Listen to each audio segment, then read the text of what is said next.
Telophase ধাপ সমাপ্তের মাধ্যমে কেরিওকাইনেসিসের সমাপ্ত ঘটে। এরপরে আসবে কি সাইটোপ্লাজমের বিভাজন। সাইটোপ্লাজমের বিভাজনকে আমরা কি বলি? সাইটোকাইনেসিস। এখন আমরা সাইটোকাইনেসিসটা জানবো।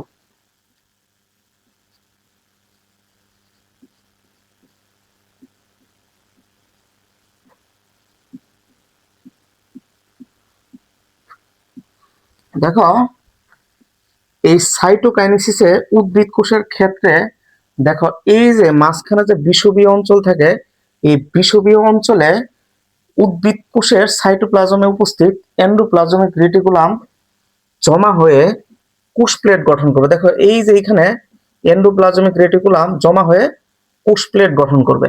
এখন দেখো, এই কোষ প্লেটের গায়ে কিছু রাসায়নিক পদার্থ, cellulose, hemicellulose, lignin, pectin, suberin, এগুলা জমা হয়ে কোষ প্রাচীর গঠন করবে। তারপরে সাইটোপ্লাজমে সমবন্টনের মাধ্যমে, মানে এইখানে সমবন্টনের মাধ্যমে দুইটা নতুন কোষ সৃষ্টি করবে। ঠিক আছে? কিন্তু প্রাণী কোষের ক্ষেত্রে যেহেতু কোষ প্রাচীর সৃষ্টি হয় না, দেখো সর্ব বাহিরের দিকে কি থাকে?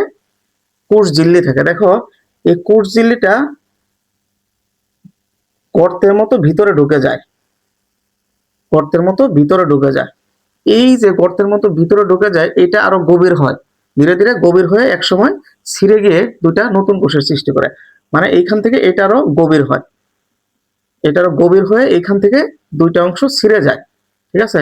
ছিঁড়ে গেলে এইখানে একটা কোষ, এইখানে একটা কোষ সৃষ্টি হয়।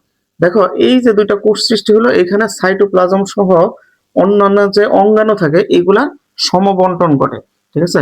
তাহলে এই যে কোষঝিল্লিটা ভিতরের দিকে ঢুকে গর্তের মতো সৃষ্টি হয়, পরবর্তীতে আরো গভীর হয়ে এই অংশটা ছিঁড়ে গিয়ে দুইটা কোষ সৃষ্টি করে, এই দিকে একটা, নিচের দিকে একটা। এইখানে সাইটোপ্লাজম সহ অন্যান্য যে অঙ্গাণু থাকে, এগুলার সমবন্টন ঘটে, মানে দুইটা কোষ নতুন ভাবে সৃষ্টি হয়। তাহলে আমাদের সাইটোকাইনেসিস শেষ হলো।